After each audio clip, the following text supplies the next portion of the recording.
So as I explained in a recent video, Evergreen State College is in something of a mess for a number of reasons. It is in part a fault of the failed United States high school system and early education system, as well as it is a fault of the faculty who are engaging in teaching cultural Marxist and postmodernist nonsense, and it is also a part of the faculty and the institution in general, which has coddled these students and allowed them to continue from their adolescent lack of accountability and responsibility, and allow them to carry that into adulthood as they maintain a childlike or adolescent psychology. In this video, instead what we will be looking at is something outside of those previously given factors, but instead of student groups, to look more into the social identity of what is happening at Evergreen, what the students are introduced to when they meet their new classmates. Well, friends, here's what they're introduced to when they meet their new classmates as incoming freshmen. This is the Disorientation manual that is handed out by various so-called student groups, although, if you want to guess, I would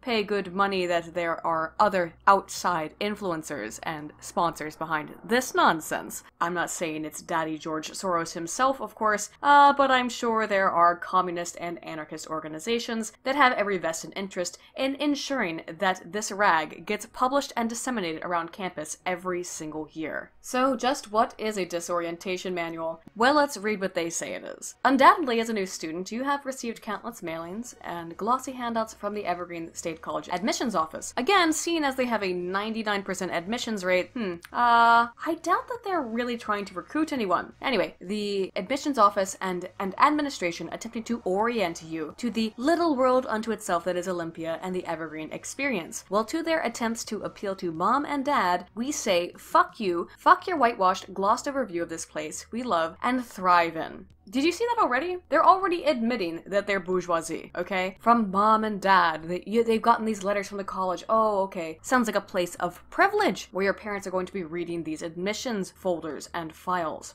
But again, we will quickly come to see that these people are, without question, the bourgeoisie, playing at being the proletariat. So let's just get right straight into this, shall we? The very first article is called Decolonizing Space, an Indigenous Perspective of the Evergreen State College. I won't go over all of these articles. I will only skim the parts that I think are interesting or hilarious. So for example, in this one, the entire issue of this article is that check your fucking non-native privilege. Starting right out the gate, you better check any white privilege you may have because you are the evil colonizer. And you must be aware of just all the damage that you are doing by existing on Olympian soil while being white, as we well know is a awful and heinous crime among these students. The next major article is Shit You Should Know About Housing. When it comes to housing, Evergreen is not your friend. Living on campus at a state school in this day and age is not a wise decision. Not only due to the ongoing hunt for dissidents, do you see that? They know that they're breaking the law, and they admit it, which is why they say do not live on campus because then you might get caught. Anyway, but also due to the fact that living on a state campus exempts you from any tenant rights otherwise guaranteed by the state of Washington. Hey, that is a good point. Now I will say this about this horrifying document. Sometimes they do make good points, and when I have to agree with an anarcho-communist on something, trust me, it makes my skin crawl. It's not necessarily this, but I am saying there are some decent points in this manual. If the first sentence was not obvious, the writers of this article are not a big fan of the institution's own housing program. Some things are more bizarre than others, though. For example, when they discuss RAs, those are resident advisors, they say they are students, but they are working for a state school and are in a position of authority over you. It isn't advisable to trust them. RAs are students. They are students who are trying to make a little bit of money while they live and work in a dorm. You shouldn't trust them. Do you understand right from the get-go the level of insanity that is present in this document? You must separate yourself from the normies, from the normal students. If you know anything about the study of cult indoctrination, separating someone from others who may be able to reach out and help them when they are in a cult environment, well, that is fairly par for the course. Of course, they are also upset by the company that provides school to the college, and that is another reason why they suggest that you do not room or board with the institution because you're forced to partake as a freshman in a mandatory meal program. I admit I also don't necessarily think that mandatory meal programs make sense, but they talk quite a good deal here about how to get around it by lying and saying you have special dietary needs and therefore cannot participate in the mandatory program. Again, I don't agree with the mandatory program idea, but you're also acting like a skeevy little fuck by doing that. Going into the next section on food, I want to bring up a couple of things. First of all, that they say dumpster diving is okay, that several grocery stores throw out good food and you should go dumpster diving. Now, by the way, I don't necessarily have a problem problem with this either. As long as you're not violating any laws, and as long as it is stuff that the grocery stores have thrown out, go ahead. But really, this is what you want to include in your disorientation manual. Additionally, they include roadkill as something that you can eat if you do not want to participate in the college's mandatory food plan, which even in their own language, they admit exists because mommy and daddy will be worried about you getting enough food. Once again, these children, these adult toddlers, they're not impoverished. They're middle-class bourgeoisie LARPing as being impoverished and homeless, because I guess that's just the cool thing to do. Most importantly, however, I want to bring up this section on shoplifting. The corporate grocery stores fuck over their workers, small and medium-sized food producers, and you. Don't stand for it. Ultimately, you'll have to evaluate yourself whether it is ethically sound to steal from corporations. Consumerism is consumerism, whether or not you pay for it. Holy fucking shit. The manufacturer will still be paid, and the packaging will still need be thrown away. Consider the consequences some workers may face by their employers if you shoplift. And this is, I'm sure, most importantly, be conscious of the possible class and race privileges that you may be exercising while getting away with something others may not be able to do. So in other words, this pamphlet they give out to freshmen says, yeah, go ahead, shoplift. Just if you're white and shoplift, be sure to feel extra guilty about it afterwards. However, yeah, if you're a person of color, no need for shame, my friend.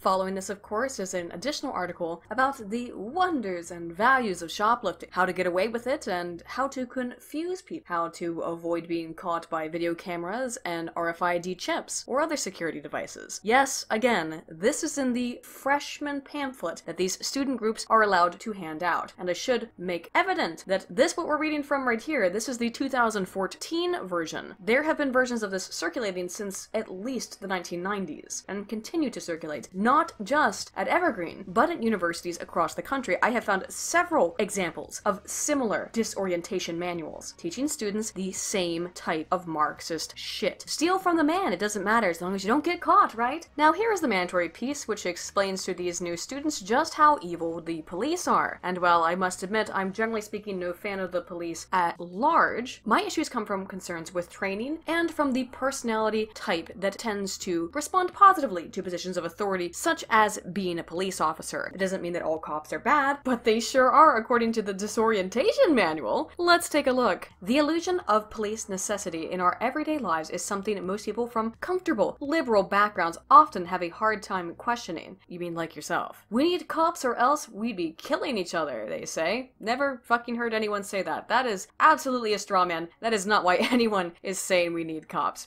Maybe some nutjob, but alright. But I always like to ask people, when was the last time a cop really helped you? Sure, there are random anecdotes of an officer rescuing a cat or catching a burglar. Do you see how fucking antiquated their own understanding of what the police do is? It's because they have never been in any type of situation where they would need the assistance of a police officer because they come from backgrounds of true privilege. They don't even understand what the fucking police do. Rescuing cats from trees? The fuck year do you think it is? 1930? God, this is so evident of how absolutely ignorant and clueless and without any sense of worldliness these kids are. But in reality, most police officers, the Olympia Police Department included, spend much of their time harassing poor people and protecting the interests of the rich and powerful. You mean like your mommy and daddy? Think about it. How many laws and social problems could be better addressed through drug counseling, job placement, psychological treatment, or anger management? You mean then forcing people to follow the law so they don't fucking break it? They don't violate the NAP? They don't commit fucking murder? Oh yeah, oh that makes sense. So next time someone comes at you with a knife and stabs you over whatever you've got in your pockets, how about we just take that guy in for counseling? He's just got a little issue. We don't need the police after all, do we? But this is not the way our society is structured. The police and the state body they represent prefer to keep their power structures in place so as to keep the proletariat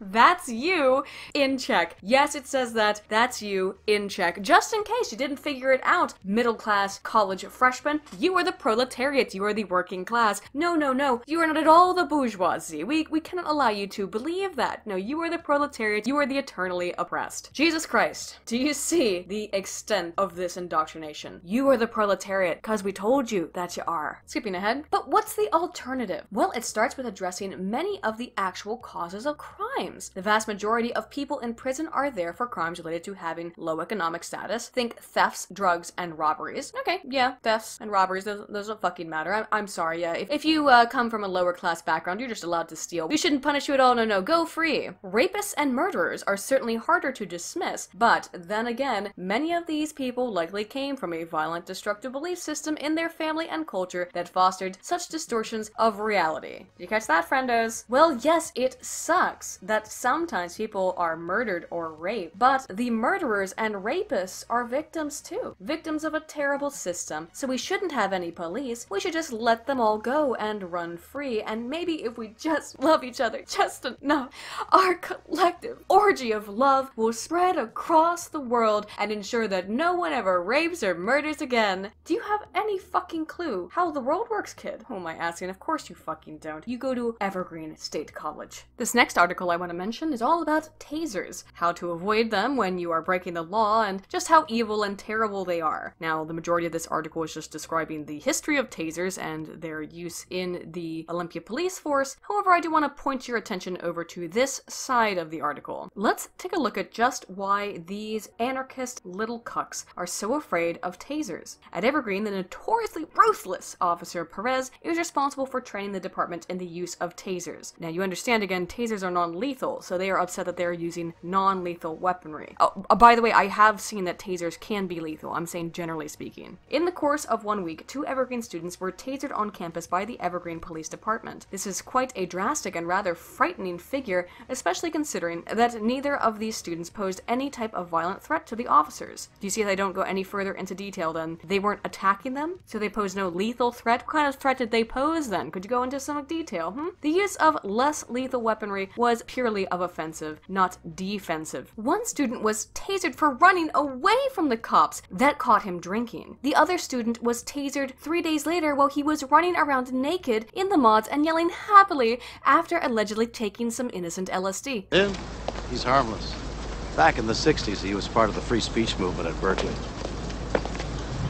I think he did a little too much LDS. Yeah, tasered because they were drunk in public, tasered because they were running around naked on LSD, and you can't understand why they were tasered, why the police used non-lethal force. Would you rather they have shot them or punched them in the face? Huh? Now, by the way, I did a little bit of cursory research, and I could not find evidence of any of the cases they bring up here, but you know what I could find? That someone named Bizao Dudu Zippity Bop Bop Bop was arrested on Evergreen's campus for running around while extremely intoxicated and or stoned or something. And he did assault the police officers, and he tried to take one of their guns. And yes, he was tasered. If this is one of the students you're referring to in this article, I would not be surprised, because of course, I would imagine the man running around naked on LSD probably was named Bizao Dudu Zippity Bop Bop Bop. This next article I will not really be going over in depth. I just wanted to point out the title, which is Getting Paid to Smash the State, Student Activities and Alternative Sources of Funding. All this really goes over is how to start a club or a group within the institution, and how to get the faculty to have a little sympathy for you, I suppose. Considering that it appears that Evergreen is about to lose all of its state funding, the $2 million a year that these student organization groups are allocated, I would imagine is about to go bye-bye very quickly. Scrolling down a few more pages, of course, here is an excellent exemplar of the entitlement of these students. Essentially what happened is that the university cleaned up one of the walls that had been covered in graffiti and provided a graffiti wall for the students to use. However, something about it was not quite up to their standards, and they here are bitching about that. Oh, I'm so sorry that the faculty and the institution couldn't give you a better place to draw dicks all over. Of course, here we have an article about diversity at Evergreen, where the author laments that despite all their deep attempts, it's still so divided and awful there. The faculty and the staff don't really listen to the students in all of their struggles of racism and oppression. I would like to point out on this page, because there's not much else to talk about, that there is a note here about the day of absence / day of presence. Now, considering that this is the 2014 version, you see that at Evergreen, the day of absence, many of the faculty, staff, and students of color are absent from campus in order to participate in an off-campus retreat. You see again that up until this last year, this is what they meant by day of absence, that black people left the campus, not the other way around. Again, one's voluntary, the other was involuntary. Oh, moving on to the Queer People of Color project. Friends, I'd like to kind of read this entire thing, but it's far too long, so I'll go over the parts that really burned my ass. First of all, the author is incensed that though they admit the local community is very accepting of LGBTQ people, they just don't quite love them enough. Z states, firstly, people of color communities are invisibilized, I think that's a word, honey, by the white majority, and because they are invisibilized, their needs are not being met by community organizations or social services provided within the area. In other words, I don't have enough, gives me that. Adam says it isn't enough. Somebody needs to pay for all my children and mine and Gary, all our suffering, all our pain. Somebody needs to be held accountable, and they need to pay. Secondly, queer tolerance does not necessarily mean queer educated or queer loving. See, that term, they want you to love them. Homophobia is something that is still very much rampant even within the queer communities themselves. So even if you're gay, I guess you can still be homophobic. And this person goes on to reinforce that. The problem that plagues most queer groups is a lack of political muscle and social awareness directed towards organizing efforts. There is a long-standing presumption that queer folks are automatically better at understanding oppressions across the board, and that this makes them immune to participating or actively reinforcing oppression. Holy shit, I agree with you. You're right, just because you're gay doesn't mean you can't be a fucking bigot. But of course, that is only because in this person's mindset, gays fall a little bit lower on the progressive stack than race, than people of color. Get in line, fags. By the way, do you see this fucking typeset? This is almost illegible, and it gets worse. Goddamn fucking commies, you can't do anything right. Not even format your disgusting little manifesto. But here's something for all of you shitlords out there. It's how to be an ally to queer people of color. So here are these 11 steps for how to be an ally. 1. Understand LGBTQ stereotypes and how they often do not include people of color. That means if you want to make a fag joke, be sure to include also some joke about watermelon or chicken in there, to be sure that you're an equal offender. Make sure that you're not just mocking one group or being aware of one stereotype, but all stereotypes at the same time. Be open to different types of communication. Restricting to modern / standard English is in of itself oppressive. So while you are understanding these stereotypes and becoming aware of them, be sure to also yell out whenever you see a LGBTQ person of color and say to them, "Hey yo, hold up," to be sure that you're not communicating to them in modern or standard English, which is so oppressive. 3. Learn all of the terms of the rainbow spectrum: down, stud, same gender loving, SGL, dom, etc. So you're including fetishes in this. Well, gross. Understand appropriation, twerking, two-spirit, sass invoking of black womanhood stereotypes. Okay, I didn't know that sass was now unique to black women. That's interesting. I guess maybe that's what it was all about after all. You were just appropriating blackness. I'm sorry, I guess only black women can be bitches. And it goes against much of my experiences, but fine, go ahead, go with that one. Just listen, aka shut the fuck up, Whitey. 6. Don't apologize for your privilege or guilt. Don't thank me for sharing what POC folks have known to be true for years. That's funny because you know for a fact that these people want you to prostrate yourself in front of them. They love your white guilt. They want your apologies. Do you owe reparations? Absolutely. Why you say that? Wait, who is you? Beryl Shepley. Uhuru Beryl. Now, you owe me some money. Okay, you owe me reparations. Absolutely. Why is that? Because every freedom that I have and have taken for granted for my entire life has been made possible by wealth that my ancestors stole. And number 7, find other white folks to process your white guilt. See, they claim they don't like it, that's only so they can get a little bit more of your adulation. Of course, number 8, understand how people of color have helped to pave the way for the work you do. Inclusive LGBTQ history, Stonewall, etc. Stonewall? Like Stonewall Jackson? Wait, how they paved the way for you? Like, what? How do they pave the way for us exactly? I'm not saying black people have never done anything. That's obviously the opposite of what I'm saying, but how have you paved the road for students at Evergreen in particular? Could you provide an example. Number 9, don't just know who's missing from the room, invite these folks to create a space with you. So, if you are in a place that is particularly white, be sure to first check your white privilege and, of course, flagellate yourself and feel very bad. And then, after you've done all that, invite black people into that room with you. Be sure to bow and placate them as much as possible. 10, know that our community experiences regarding race are more complex than simply just black/white. Yeah. See how every once in a while they throw in a rational thing to make you think you're not living in total fucking insanity? 11, know that just because we do not discuss the impact of racism in our lives on a daily basis, that our everyday realities as people of color are in fact shaped by the continuous institution and perpetuation of racism, especially when it goes unaddressed. Well, again, 1, could you provide some examples? And 2, nah, I know because you wrote this shit that you talk about it every single fucking day. Oh, but did you think the oppression parade was over? No, my friends, it is just beginning. If you thought that you were oppressed for being a gay person of color, well, welcome to being a trans person at Evergreen, the totally not most hippie, liberal progressive school on this side of the planet. Students, even radical students, have very little understanding of the oppression that trans people face in their day-to-day lives, and usually contribute to that oppression. So, yeah, again, see that progressive stack? Black woman of color, gay woman. Yeah, you're still lower than the trans person. If you don't understand their level of oppression, we have to make sure that every single level of the stack understands just how much or less oppressed they are than someone on a different level. Other than that, though, I must say this is one of the less insane articles. They mostly do just provide commendations to the school for the work they have done for transgender students. And astoundingly, yes, that is rare in this rag. And because I had to say that, let's move into something much more repulsive. White privilege and race. Geez, guys, this is another one where I would really like to kind of read the whole thing. The manifestation of white privilege is all around us. We see it in our biased, Eurocentric textbooks, to banks giving statistically fewer loans to people of color, the disproportionate incarceration of people of color, and the high levels of pro-tailing. See, this is what I'm saying. Look, they can't even format their own little manifesto correctly for me to be able to read it. I'm guessing that's profiling?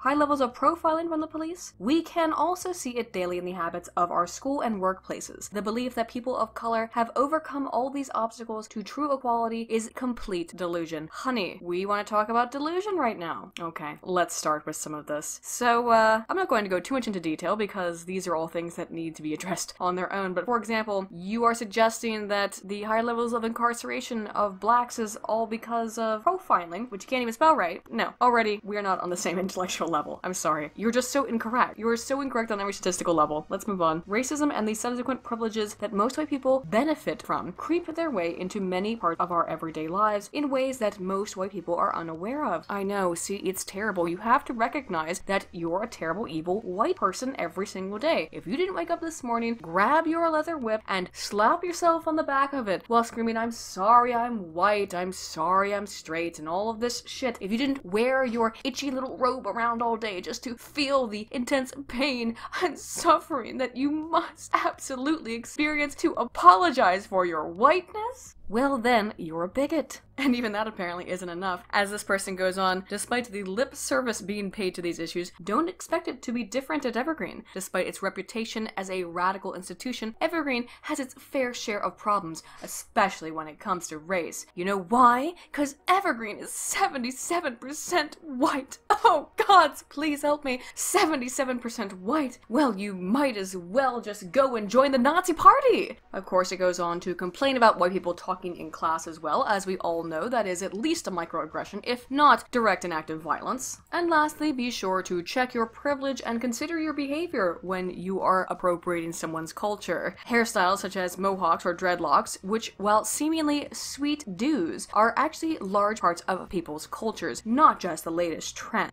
These are the important things to examine. Your hairstyles and the clothes you wear. Yeah, not your internalized thoughts. Not what you believe, not what you think about black people, for example. Just, how you wear your hair. How you style yourself in dress. That's all that really matters, isn't it? Because this is not about personal identity. This is not about anything other than social identification, which is based on minimal group identification, aka, can you check the fucking box of what you are? Are you in my group? Are you in another group? And it's all based on your fucking skin color, on inexorable qualities of the self.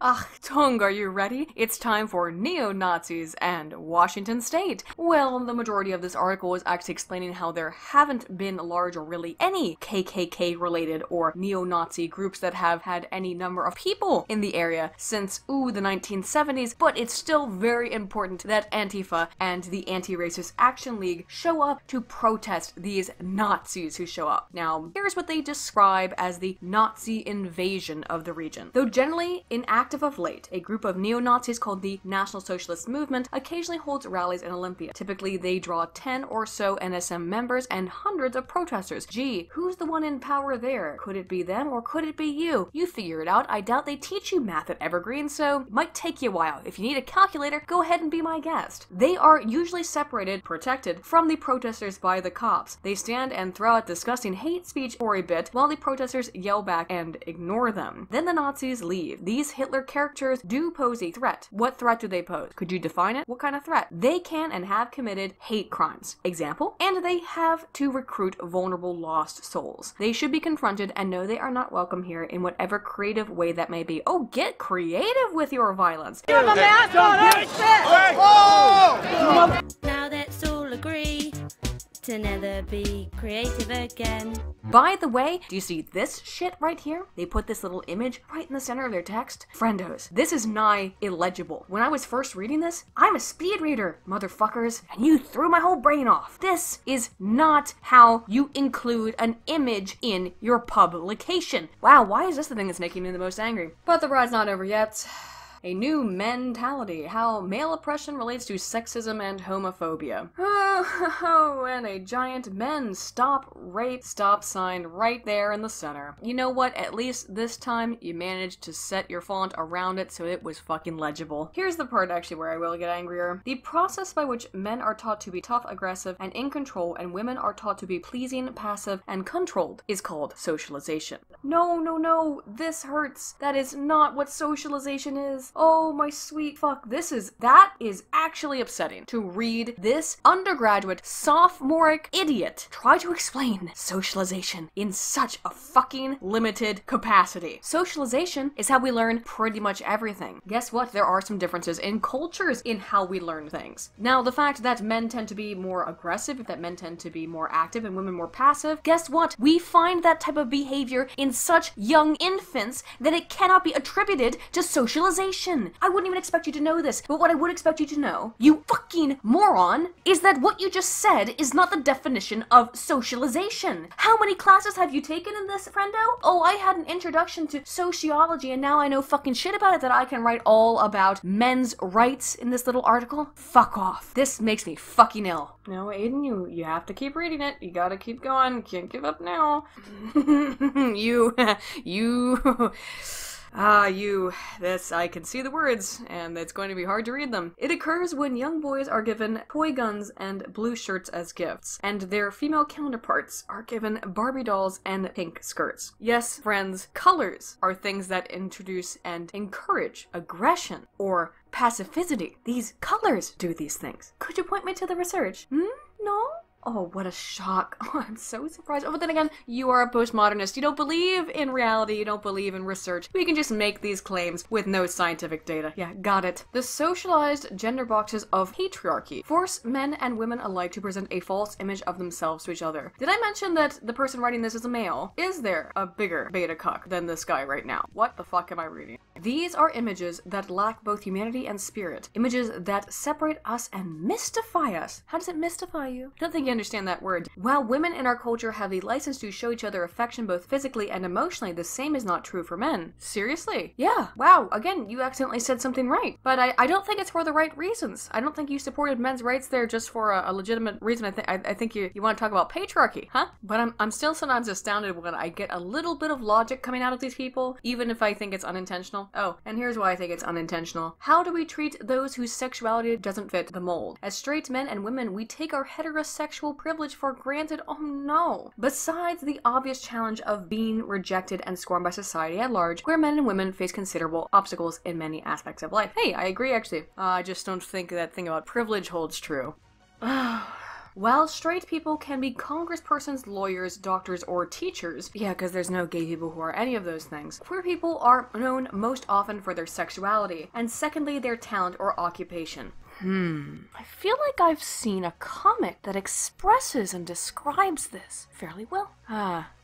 Some of you reading this article may be thinking this may be the case in the Midwest or in some small hick town, but here at Evergreen, we are all evolved men. Oh, I'm sure that you fucking think that. I wish that were true. Many female activists often talk about how domineering some men are, how so many workshops, activities, and trainings are led by men, and how often the majority of comments in meetings are made by men. Oh, boo-hoo, why don't you speak up then, honey? If men are not willing to look at their own sex as competitive and aggressive, domineering behaviors which are rooted in their own oppressive socialization, you keep using that word, our revolution will only go so far. Yeah, just be a pathetic little beta male, because that's what you should be. We have a kinder, gentler patriarchy, but the patriarchy will remain nonetheless. I'm about to tap out, you guys. I don't know how much more of this I can take. This is insanity. This is a man writing this. This is a man who hates being masculine. He absolutely hates everything about himself that is masculine and wants to destroy it. This is emblematic of the kind of person you end up seeing as these students who are protesting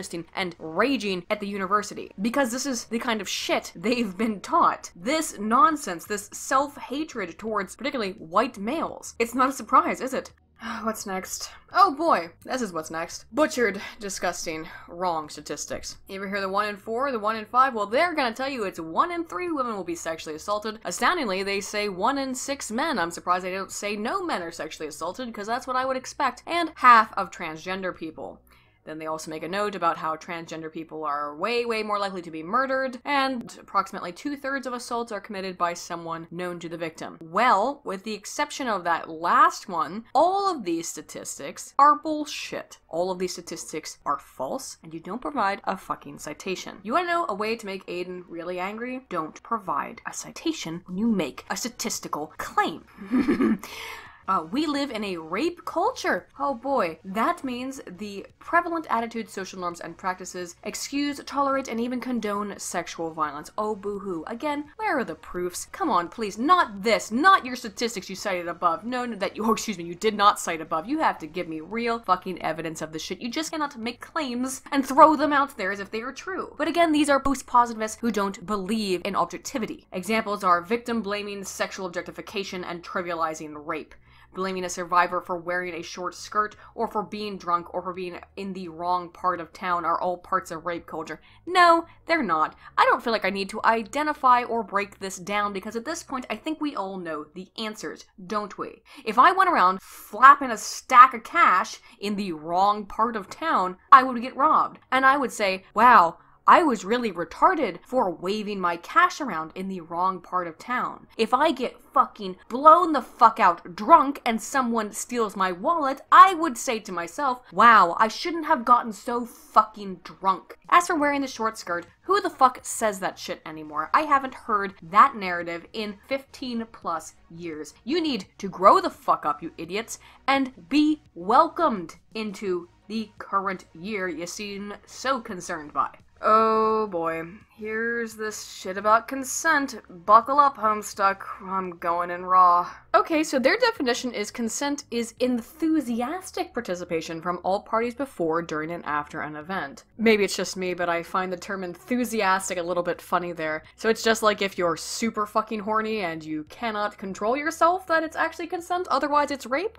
Blah blah blah, stuff I already addressed. I don't give a shit. Yes, don't get drunk. Okay. Saying yes is an active process, and giving consent has to happen at every stage. Wow. Could you guys imagine, really? I want you to actually try to imagine having sex with a person, and every time before the thrust, it's like, may I thrust inside you, madame? Oh yes, sir, please, I'll have another. What the fuck kind of puritanical bullshit is this? But just in case you don't find it weird and creepy enough now, they actually provide for you some ways to ask in the heat of the moment. May I blank, touch blank, kiss blank, put my blank? Well, that sentence just cut off. May I put my dick? Is that what you're saying? May I put my dick? May I put my dick Anywhere?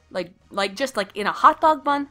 This is not a proper sentence structure. You gotta work your shit out. Are you into this? How are you feeling? What would you like me to do? Oh yes, I'll tell you what I would like you to do, you pathetic little beta cuck. I think it's hot when my partner does blank to me. Okay? What do you like? Hey, one I actually fucking agree with. What do you like? Again, they keep throwing in one that I agree with. Would you like it if I blank? Now, some of these things make sense, the first time you do them. However, as they say here, it's not just for long-term partners. It's possible to have consensual one-night stands. Well, I would certainly hope so. But, are you implying that long-term partners do this shit? If I'm with somebody for a long period of time, I'm gonna keep asking them this kind of thing? I'm going to require them to do this kind of shit? Well, Jesus fucking Christ, no thank you to that. That would, absolutely put a damper on the moment.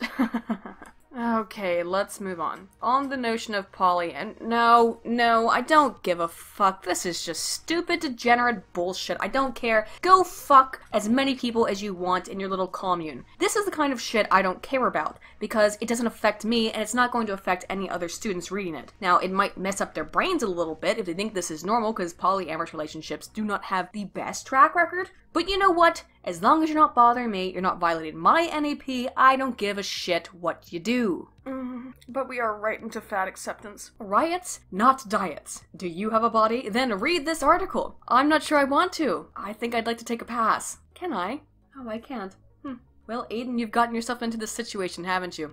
No one to blame but yourself. Most of the articles I wanted to go into detail here are ones that talked about things that were specific to Evergreen. This is one, as such, I'm going to just skip over very quickly because it's just general fat acceptance bullshit. And if you know anything about the fat acceptance movement, then you know everything about what this article states. I will read their definition so that you can be absolutely sure and check off in your bingo box that they got every single little bit of the idea of fat acceptance. Body positivity is working towards acceptance, love, and appreciation of the different ways our bodies look, function, and feel, and challenging beauty standards that are sizist, fatphobic, transphobic, racist, ageist, and ableist. We will promote body positivity for ourselves and encourage others to do the same. We will not make comments, jokes, or statements that would put our bodies down or the bodies of other people. So, typical fat activists. But they have nothing unique to say about Evergreen.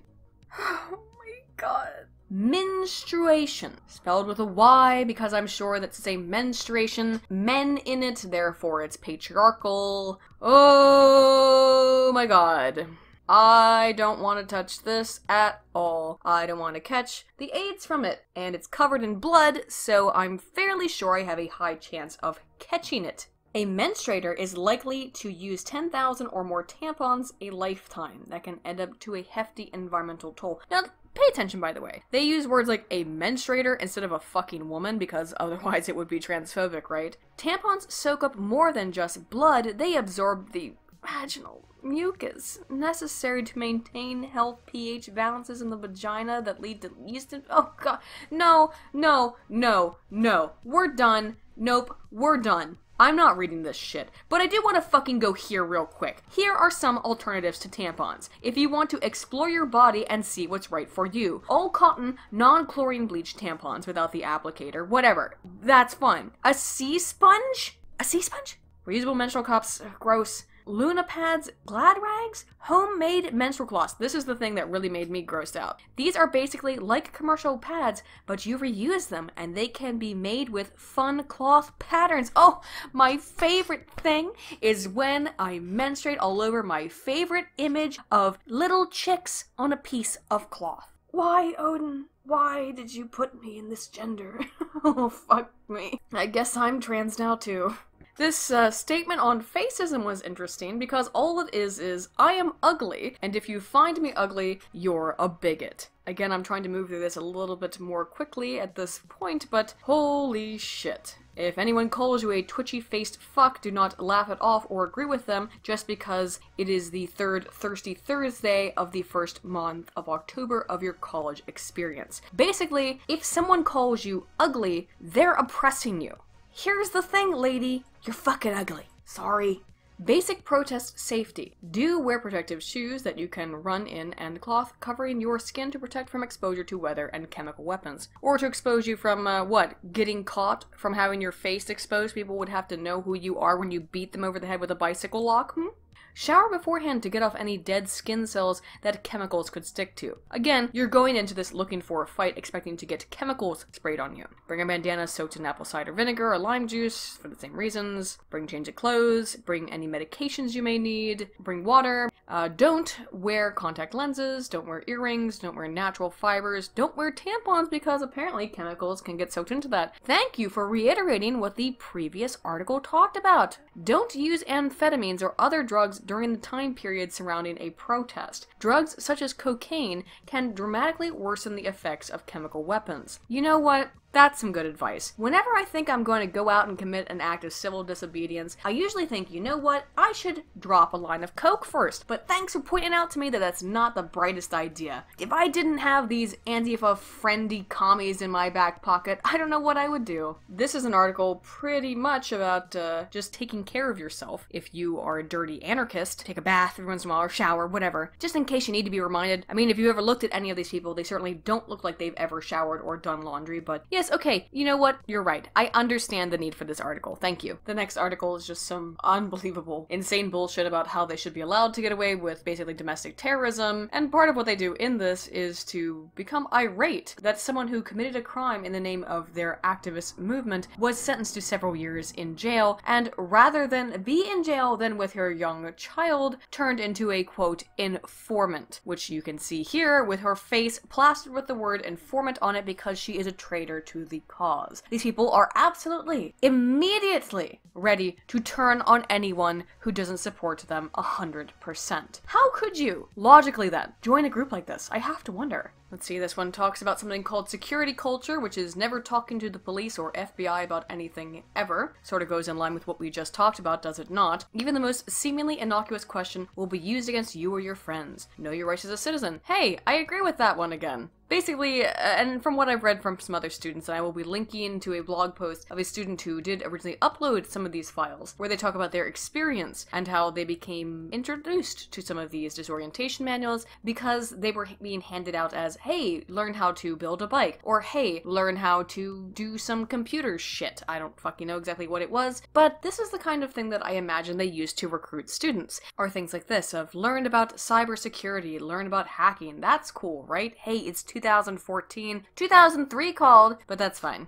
Generally speaking, you should know your rights when it comes to dealing with a police officer. As I have said, I have a lot of speculation when it comes to the police, because I know about the dark triad personality traits, and I know that, generally speaking, there is a proclivity in the police to tend towards high Machiavellianism. When I see good in this mess, I will point it out. And this is another one. Now, they're talking about destroying the banks, but really what I got as a takeaway from this article is don't go and allow yourself to be used by these banks that will show up on campus and try to get you to sign up for a credit card. Instead, join a credit union. That's great advice. Again, how the fuck are these anarchists actually sometimes capable of producing good things to say? Well, I guess a broken clock is right twice a day, right? And now we are really getting to the end of it, to their rage, apparently, at the gentrification of Olympia as a city. Among the things that they find to be problematic are things like the city proposing to build a convention center, are problems like people actually camping on the street. These are your issues. Alrighty. Again, you have to understand that the people who are writing this are not the proletariat as they claim to be, and they're certainly not homeless. For the big spiel about property and where to live that I gave earlier in their own fucking manual. No, this is just virtue signaling. And in further attempts to virtue signal, here are businesses that they are boycotting because they had the fucking audacity to do shit such as to tell homeless people who are hanging out, okay, let's be real, probably drunk and or high around their businesses to piss off. Sorry, but it's not conducive for business to have a drunk homeless man urinating all over himself in front of your place of business. Get over it. I have a lot, and I do mean this, a lot of sympathy and a lot of emotional concern for the homeless. However, I think that's the role of charity. And you boycotting these places, that is absolutely within your prerogative. You are absolutely allowed to do that. But really, because they don't want homeless people pissing in front of their places of work, sorry, piss off. You piss off. Frankly speaking, my friends, I'm spent. The majority of the end of this so-called disorientation manual are things that actually be useful to a student, like show dates and where to go to get a drink. You know, things that students might actually be interested in. No, but first you must wade through this complete swamp of social justice rigmarole in order to be able to find out simple things about your campus. Again, of course, this is the Disorientation manual, so I'm sure that the college does provide links and outlets to students of where to go to have a good time in Olympia, but it is odd to me that they put the shit 99% of students would be interested in at the very back. I have to say, when I first read this, I was taken aback. I was almost speechless. Well, speechless is not the right word, considering that I kept asking the YouTuber next to me to listen as I read this shit off in all of its insanity. Looking at the nonsense in this manual, which apparently, as I said, is not an unusual sight at various universities across the country, it is no surprise that the students at Evergreen are behaving as they are, much to the surprise and chagrin of instructors like Dr. Brett Weinstein, who must just not have been paying very close attention to the radicalization both from the faculty, himself included, and other students all around him, creating these adult children throwing a massive temper tantrum. When you replace all personal, academic, intellectual, and emotional responsibility with blame on the state and by proxy the university, for which these likely mostly middle-class toddlers should be thankful for its lack of admission requirements and grading, allowing themselves to coast by without ever having to expend any effort, calling themselves the fucking proletariat, as you have seen in detail in this analysis. Yeah, of course you created these idiots. Beyond the concept of the nanny state, the ivory tower has become an adult daycare for adults with the mindset of children who exist in a purgatory of adolescent egocentrism, engaging in constant and permanent invisible audience performance for their masochistic crowd that happily begs for further expression of their oppression theatrics as a method of exposing their own virtue as good little liberal goys. Universities in general are moving quickly towards normative stances and substance of acting as adult daycares, as a product of misguided government action such as No Child Left Behind and other methods of dumbing down public education, which despite receiving massive increases in funding and government programs has resulted in American children becoming dumber and dumber. Rather than serving as pillars of higher education, universities like Evergreen, by their very nature, are an insult to the concept of meritocracy upon which the foundation of the academy is laid upon. These 20-somethings are functional toddlers, despite their numerical age, as they have never been allowed to fail. They have never had to develop a mature sense of the self. They have never been denied anything. They have been propped up and supported by a system that excludes the concept of failure, and even the very concept of maturity through trial and error and personal development. As such then, really, is it any wonder we find the academy more and more inundated with emotional toddlers looking to be coddled by the state in the adult daycare we refer to as the academy, which has come to serve as the second or third or fourth, depending on how you want to count this nonsense, parental figure in the permanent mental child's mind. And where does the eternal child, after their stint under the care and suckling of the teat of the university system, go? Why, of course, immediately to the teat of the government, the new parent to support and maintain their adolescent mindset as they move further into adulthood and further away from any potentiality for success as an actual human being. This is the primary goal of Marxism and communism in society, friends, which is to remove the traditional family in place of the state as the father figure, as the parental unit. This requires the eternal mental children to rely upon the state, as they have never been allowed, nor even suggested, to age and grow naturally. Therefore, it is no wonder nor no surprise that the functional toddlers of the system are engaging in an ongoing temper tantrum over the slightest aberration to their lifelong narrative of being the unquestionable center of the universe by nature of the invisible audience for whom they are in constant theatric performance for, and moreover, worship for no reason other than their extents, due to the developmental delay incurred by a prolonging of the adolescent egocentrism, wherein their unhinged ego is never allowed to be curbed, addressed, or assessed in the formative teenage years, while in contrast, empathetic emotional development is retarded if not outright halted, and by retarded, I mean that the scientific sense, friendos. Obviously, these children would not be capable of perceiving their own actions from an objective point of view, given that they are still functioning on an early adolescent cognitive mindset of egocentrism and performance. Therefore, it is only logical that they would view their own actions, when being played back toward them in physical documentation, as libelous, given their criminal lack of self-awareness. Why would the Evergreen students view the straight uploaded videos of them harassing and throwing temper tantrums towards the president, i.e. daddy of their daycare, as some form of slander, if not beyond the notion that due to the manner and environment in which they have been educated and raised is a falsehood, only because it forces them to take a hard look at their own childlike behavior from a more critical stance. And I think that this disorientation manual is absolutely emblematic of everything that is wrong with these children, of all of these bizarre and backwards thoughts that they hold. When you view yourself not only as the protagonist of your story, but when you rather do it as they do, as the infallible hero of the life story, then it is no question why said students would be so confused and moreover irate when confronted with the factual video evidence of their own toddler-like temper tantrums being displayed and exposed to the world at large. Their audience is no longer throwing accolades and roses at their willing and desiring feet. They are irate at people like Dr. Weinstein, but they cannot explain why they are irate because temper tantrums often have no basis in any real slight. They are simply acting out of a perception of something that has been denied to them. And that concept is frankly novel to these privileged idiots who have never want for anything and certainly never worked for anything. And again, this manual indicates and proves that. It proves how they are so self-centered on all of these concepts of give me more, pay more attention to me, I'm more important to you because I'm higher on the progressive stack. These adult children have never had to look at themselves, nor their behavior, under even the most opaque of lenses. As such, I almost pause to ask why their behavior is seen even as anomalous to the general public, let alone to Dr. Weinstein, when they're the ones who have not only allowed but who have actively created this nightmare, this postmodern Prometheus of perpetual adolescence. If you enjoyed this video, be sure to like and subscribe. I'm Aiden Paladin, Altana Volt.